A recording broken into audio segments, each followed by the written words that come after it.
Welcome to Coffee with the Sarlos. I'm Kelly. And I'm Karen.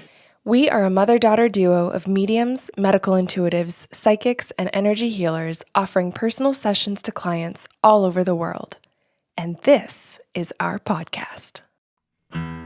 Coffee with the Sarlos is a platform to share the remarkable experiences of our clients and the messages that are channeled for them from the spirit world. These stories will make you laugh, some will make you cry, and some are certain to be an absolute butt-kicking with love. Our intent for this podcast is to gently and kindly challenge your beliefs, grow your empathy, and help you find pieces of your own self in each one of these individual stories. Before we jump into today's show, we have a few notes for our listeners. Karen and I have personal practices channeling for local and international clients. If the stories in these shows is something you'd like to experience, you can request your own personal session through our website, bysarlo.com.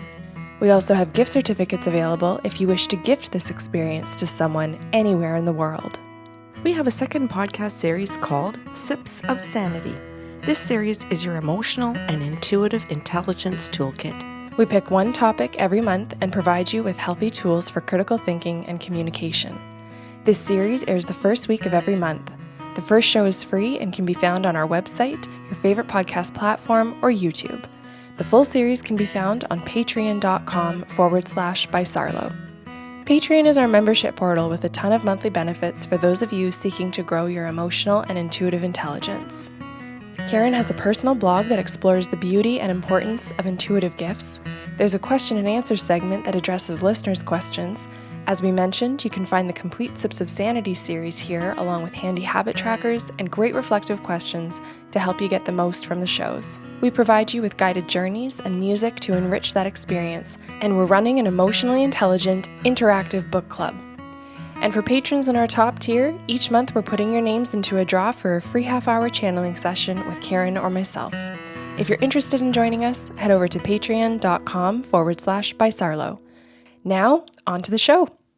Happy holidays, Kelly. Happy holidays, Mom. We have a beautiful show today. Okay. So this one is going to be based on medium, and I need a man's name, please. Okay, so I've chosen Finn. Okay, thank you. Finn is our deceased. He is married, and his wife is the person who's calling for her session. And her name will be Neo. Okay, so we can see each other, and Neo just says to me, "Do you think you can just chat with my husband? I'd like to hear whatever he wants to share with me today." So I think we had an hour booked together, and he came in immediately and he said, "Karen, I want to start by giving you a validation that I died at a very significant time of the year. This is part of the reason that she's calling."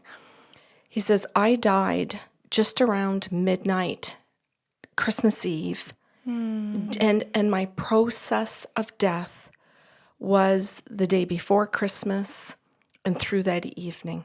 And he says, so time of death was just after midnight, but she knows I'm crossing all during this period of time.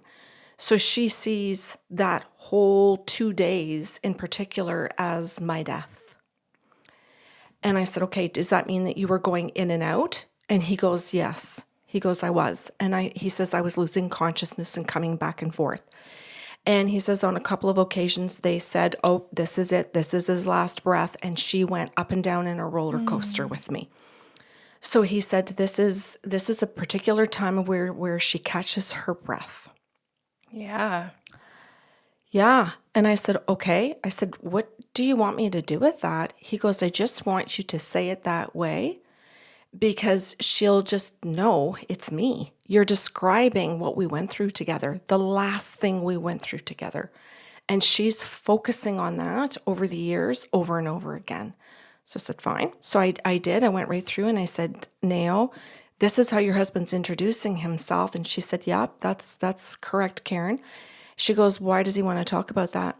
And I said, "Well, let me ask him." So I said, "Finn, why are you bringing this conversation up?" He said, "Well, she's trying to figure out what to do and how to celebrate holidays.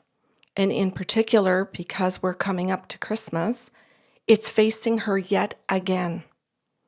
and she doesn't know what to do. So I've shown up today. He says, I just want to have a conversation with my wife about the holidays.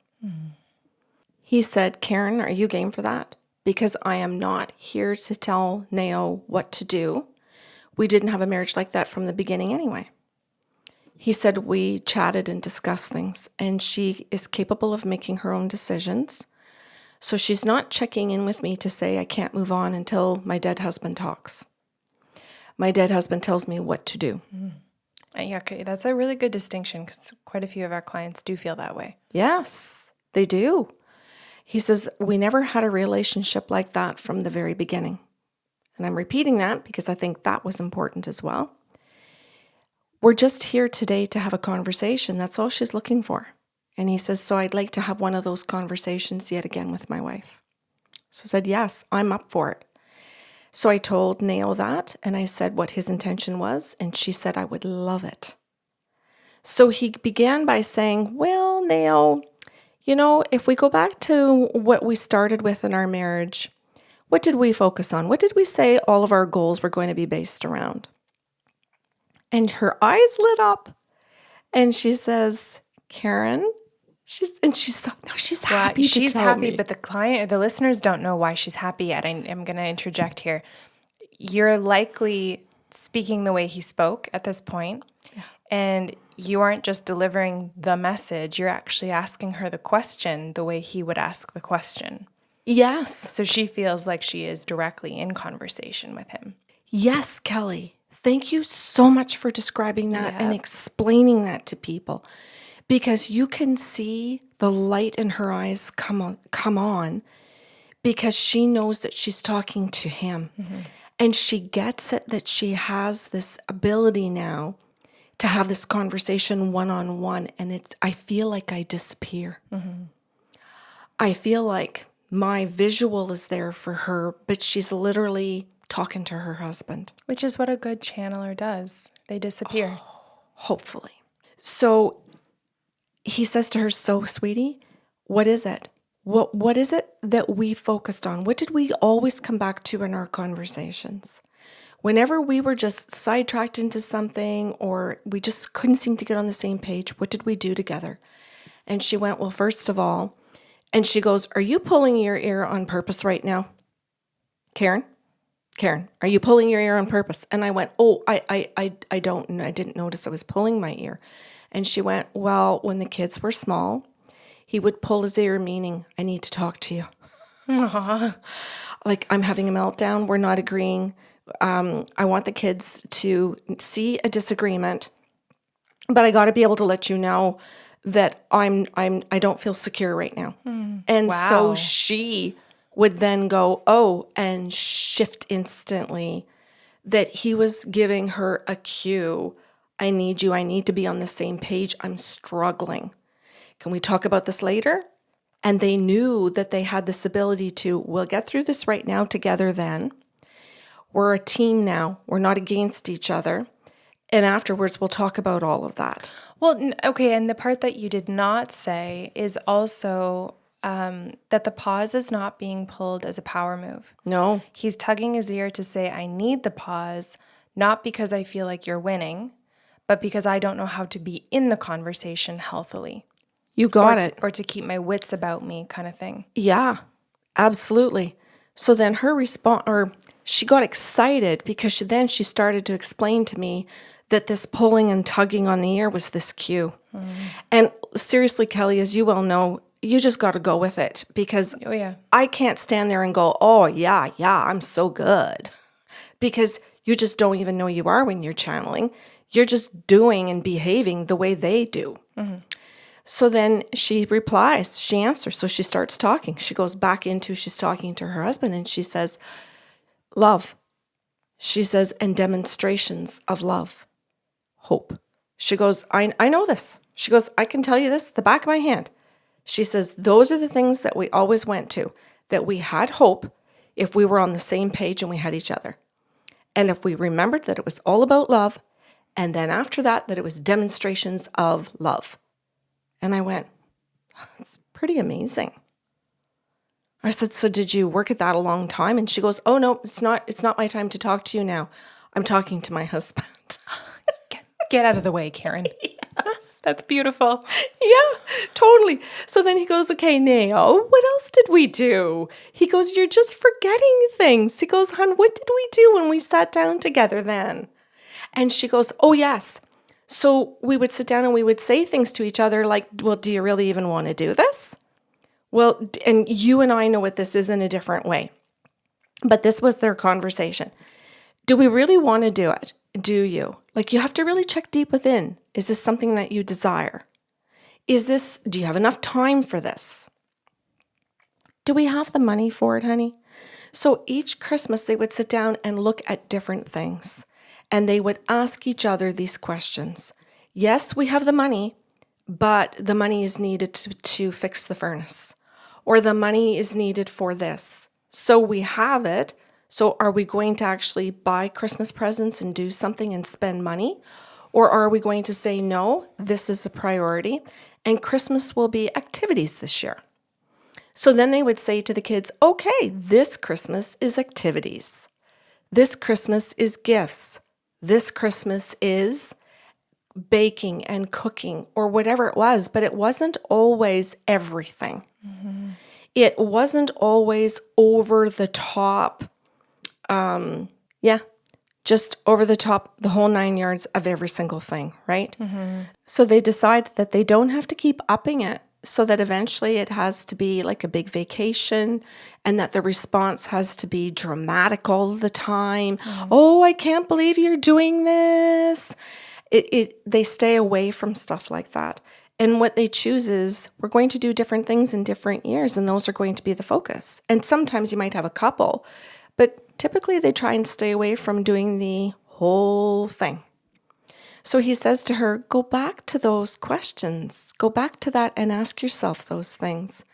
And then he said to her too, hon, don't forget that as the kids are older and as they have their own families, that they may choose to do the vacation for Christmas and take the kids someplace, and that it's quite okay for you to say that that's not your choice, and that you're doing a quiet Christmas, that you're doing one where you're buying, and Kelly, you're going to love this one, buying books. So they had like a book Christmas where the whole purpose was to get together or be on your own, pick different locations, and people read. I would like an invite to that Christmas. Yeah. And it wasn't so much about having a big dinner. You might pick a book with somebody, sit down and read and have a drink. It could be a tea, a hot chocolate. It could be an alcoholic beverage. Another time it could be that you're going to have baking with it. Another time it could be that maybe after you do read, you're going to go for a walk. But there was a focus around the reading at Christmas and the activities and the feelings and what you read. So, and this reminds me of something that you did one Christmas as an adult, they read out loud to each other. Oh. So they pick stories, and sometimes they're traditional stories and sometimes they're not. They bring brand new things. And then as they aged, they also brought poetry. They brought books about love. They brought books about different people's traditions in different countries, and they educated. They just decided that the book Christmas was something that they would have as a special thing, not every year or even every couple of years. But when they did, they really were going to put an effort into it so that it was something that they really saw as special. Mm-hmm. The choice, the people, how they did it, if they were going to go to a public reading. They would even all travel out of town to go to another city where they knew there were book readings in public centers. Very cool. Isn't it? Yeah. So anyway, he was so gentle in how he brings back memories, in that he does not shame her to say anything like, you've gone astray. This is Socratic teaching.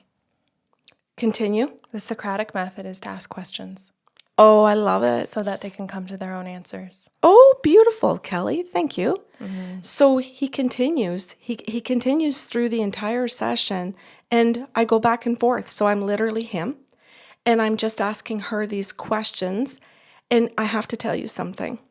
I loved it so much, Kelly. You would. And this is not about tooting my own horn, but this is our relationship. Yeah. This is how we teach one another. Yeah. It's how you taught me as a child. It's how I have spoken to you to come out of some unhealthy relationships as you've become your independent, full woman self. And you got to hear it from a man, which is pretty significant. I'm having a meltdown. Yeah, well, it's the Christmas episode. One of us is supposed to. And I hope people don't scoff when I say that it's more important that you heard a man do it. It is important that we hear gentleness to understand that that's what strength is. It's important that we hear the tenderness to understand that that's what love is. And I felt it. Mm-hmm. And so I can say, people may giggle when they hear me say this, but I'm a woman. And I literally feel it from being synesthetically in his body. And hers. And hers. So you get to feel, and this is where we have such a privilege in a relationship like Finn and Nao, is that we can feel what Finn is doing for Nao and feel how Nao is receiving from Finn. Yeah. And it's that full infinity of love. Yes. That usually we feel from the spirit guides. Yeah. But to really actually be able to bear witness to a human love relationship is pretty unique. It is very unique. It was so remarkable. Mm-hmm. And I could feel him sending love to her as we're just talking to each other over technology, and how he was so trying to use my body, my eyes, my tone of voice, my speech, your mannerisms. Everything. He was trying so hard to use every part of me to convey to her his presence, to say, this is how important you are to me, my beloved. I know our listeners well enough to know that they will do this, but I hope for the newcomers that you hear how much he wanted to use his entire body to love his wife, to the point that he extended himself to use a channeler's entire body to demonstrate his love, and how beautiful this world would be if we did that while we were alive. To use our entire being to demonstrate our love for someone. Yeah. Thank you for putting that so beautifully, so that people can have a glimpse as to why we do what we do and how we do what we do. And our openness and intention of opening up our heart to that experience for complete strangers, both dead and alive. Yes, ma'am. We are inclusive. Yes, we are. Then he says, now we are going to move on to a different topic. And he goes, now since I've died, your people pleaser has been triggered. And he says, in our marriage, we worked on that a lot together and we got through a lot of it. But since I've passed, you've slid backwards into some of the people pleasing. Which is very common for people who are in a grieving process, to be fearful that others have so much expectations from them, or that their grief is making people uncomfortable. So they have to rush through the process of grieving and people please what they think others want them to feel, or what they think others wish them to behave like. Yes. And so he ties this into what he said earlier about one of their children and her partner and kids going on vacations at this time of year, when in fact, that's fine. That's what they are doing to cope with their grief. But that's not where she's at. That's not what she wants.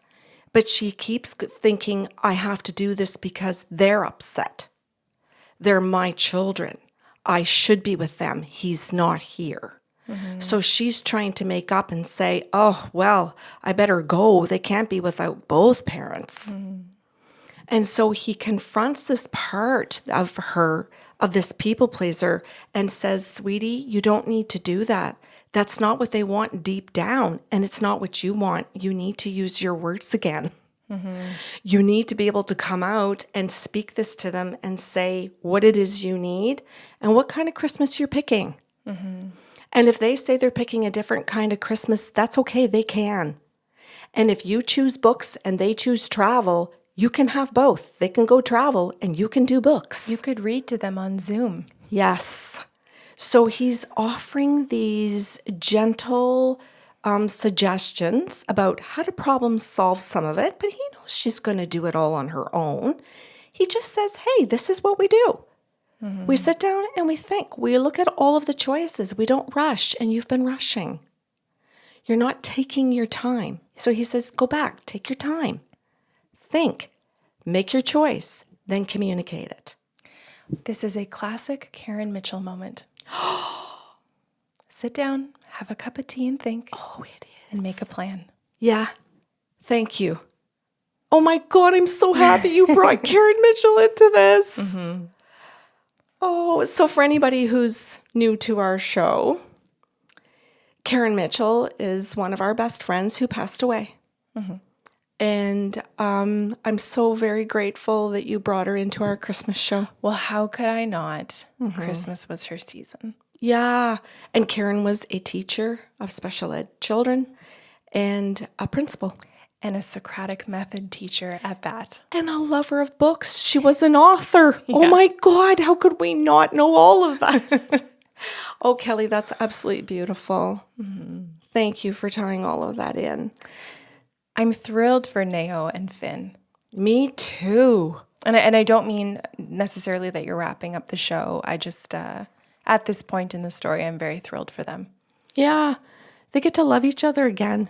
And also come back to who they are individually, but also that togetherness.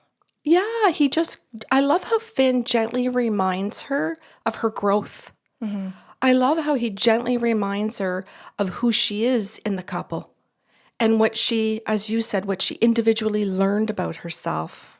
Yeah, because it's who she is as an individual, but also the love that they created as a unit that she can continue being for her children and her grandchildren. If she steps outside of that in her own dissonance of her grief, then they've lost their mom in a way, or they've lost their grandmother in a way, to the people pleaser, to the person who has stymied her own grief process.